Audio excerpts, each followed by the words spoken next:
स्वयं ईश्वर के बाद प्रभु यीशु के जन्म के इंतजार करने वालों में प्रथम आते हैं हमारे प्रथम माता पिता।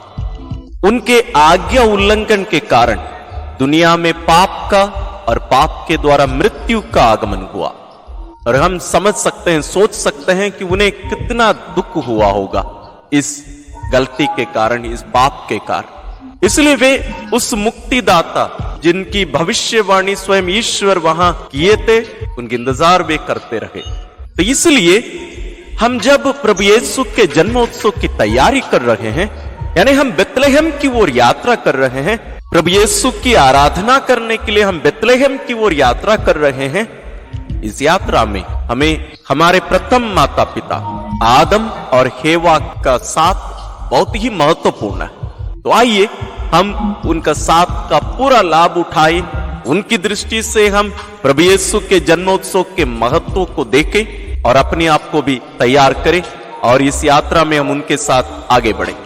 आइए हम यात्रा शुरू करें। आदम और हेवा, हम इन्हीं के द्वारा इस पृथ्वी पर जन्म लिए हैं।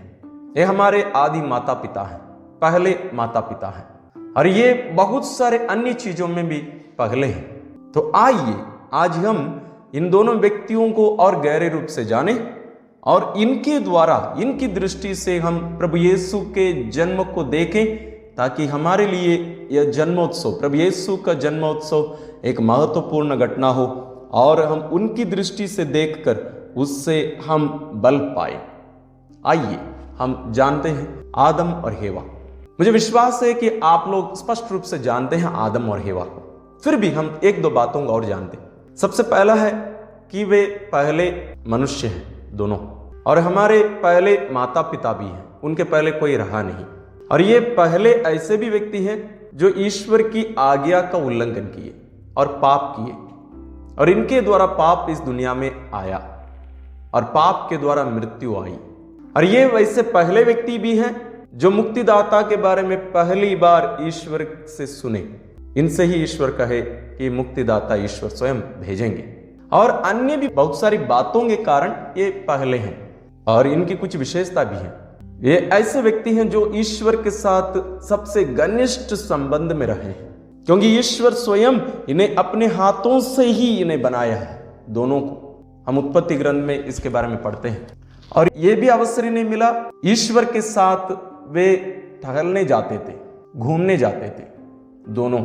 और ये इसलिए भी विशेष है, इन लोग पाप में गिरने के पहले या पाप करने के पहले की जो स्थिति थी, वो ईश्वर की बराबर की जो एक प्रकार की स्थिति थी, यानी उस पवित्रता की स्थिति ईश्वर ने दिए थे। भले ये मनुष्य थे, फिर भी उस स्थिति में, पवित्रता की स्थिति में ईश्वर इन्हें बनाए थे। तो ये इसलिए हमारे लिए एक विशेष है। और आदि पाप के कारण वो विशेषता एक प्रकार से मिट गया, हमारे हाथ से चला गया, हम एक प्रकार से विकलांग हो गए, बोल सकते हैं। आज के इस एपिसोड के दूसरे भाग में हम जाते हैं, वो है आदम और हेवा की दृष्टि से प्रभु यीशु के जन्म को देखना। हम ये भी कह सकते हैं यीशु के जन्म का या शरीर धारण का आदम और हेवा भी एक कारण है। यदि वे पाप नहीं किए होते तो यीशु मनुष्य बनकर नहीं आते। इसलिए प्रभु यीशु के पुनरुत्थान के उस रात्रि जागरण मिस्सा में हम ये भी कहते हैं वो पुण्य पाप है आदम और हेवा का। उसमें गीत में हम गाते हैं पुण्य पाप, जो हमें इतने महान एक मुक्तिदाता को दिया। और इनके द्वारा, जैसे मैंने कहा, इनके द्वारा ही पाप इस दुनिया में आया। जैसे संत पौलुस रोमियो को लिखते हुए अध्याय 5 पद संख्या 12 में कहते हैं, आप लोग पढ़ लीजिए, कि इनके द्वारा ही पाप आया और पाप के द्वारा मृत्यु। और हम उत्पत्ति ग्रंथ 3:15 में भी इसके बारे में देखते हैं। जैसे मैंने कहा कि ईश्वर भविष्यवाणी करते हैं कि वे एक मुक्तिदाता को देंगे जो इस स्त्री के द्वारा उत्पन्न होंगे, स्त्री से जन्म लेंगे। और उस परिस्थिति को, उनकी उस स्थिति को समझना उतना आसान नहीं है, क्योंकि आज विशेष रूप से हमें मालूम नहीं कि वो स्थिति क्या थी।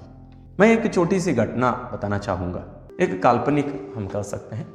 यह है, एक माता पिता अपने बच्चे को, छोटे से बच्चे को गोद लेकर रास्ते से चल रहे थे, और दोनों आपस में बात करते करते करते खो गए, एक प्रकार से बातों में ही खो गए, और बच्चा उनके हाथ से गिर गया और उसके सिर पर इतना ज़्यादा चोट लगा कि उसकी जो सोचने की जो क्षमता है वो खत्म हो गई।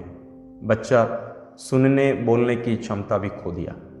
उस माता पिता के साथ क्या बीतता होगा, शायद हमें ऐसे हम कल्पना ही करके देख सकते हैं। फिर भी हम थोड़ा सा कल्पना कर लें, उनके अंदर कितना दर्द लगेगा ना। इससे ज़्यादा एक स्थिति थी आदम और हेवा की, क्योंकि पहले उनको मालूम नहीं था कि वे क्या खोने वाले हैं उस फल को खाने के कारण, और उस फल को खाने के बाद उन्हें पता चला कि वे क्या खो दिए। और उसके बाद में हम देखते हैं आगे कि आदम और हेवा के जीवन में वे कभी इस परिस्थिति में, इस स्थिति में कभी वापस नहीं लौट सके, और उस स्थिति में वापस लौटना उनके लिए संभव भी नहीं था।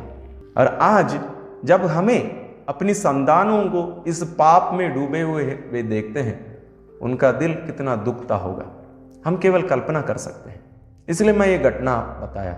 हमें उस मानसिकता के साथ आदम और हेवा को देखने की जरूरत है, हमारे आदि माता पिता को, पहले माता पिता को देखने की जरूरत है, ताकि हमें समझ में आए कि इसका महत्व क्या होता है। तो आइए हम आगे इसके बारे में थोड़ा सा और गहरे रूप से समझें, ताकि प्रभु यीशु का जन्म का महत्व हम समझ सके। नहीं तो हमारे लिए प्रभु यीशु के जन्म का कोई मतलब ही नहीं है।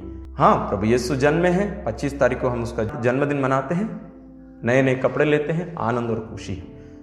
लेकिन वास्तव में प्रभु यीशु का जन्मोत्सव ऐसे नहीं होना चाहिए।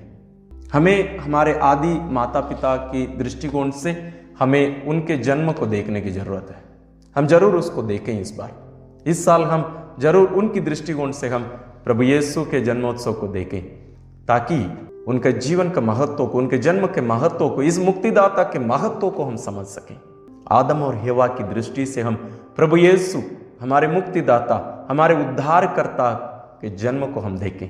इसलिए आज इस 5वें दिन हम इतने सौभाग्यशाली रहे हैं कि हमारे साथ आदम और हेवा, हमारे पहले माता पिता हमारे साथ हैं।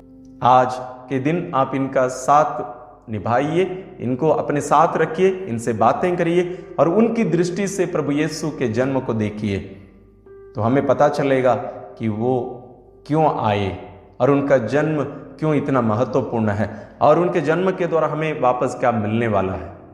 तो हम तब समझ पाएंगे जब हम उनके साथ समय बिताएंगे, आदम और हेवा के साथ। आइए हम प्रार्थना करें।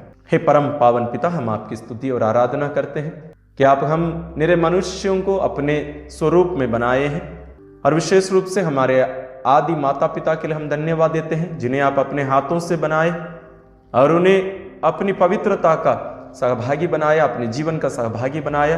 और जब वे पाप करके इस दुनिया में मृत्यु का कारण बने, आप उन्हें आश्वासन दिए, भविष्यवाणी की थी कि आप अपने पुत्र को मुक्तिदाता के रूप में भेजेंगे, एक नारी से उत्पन्न होंगे।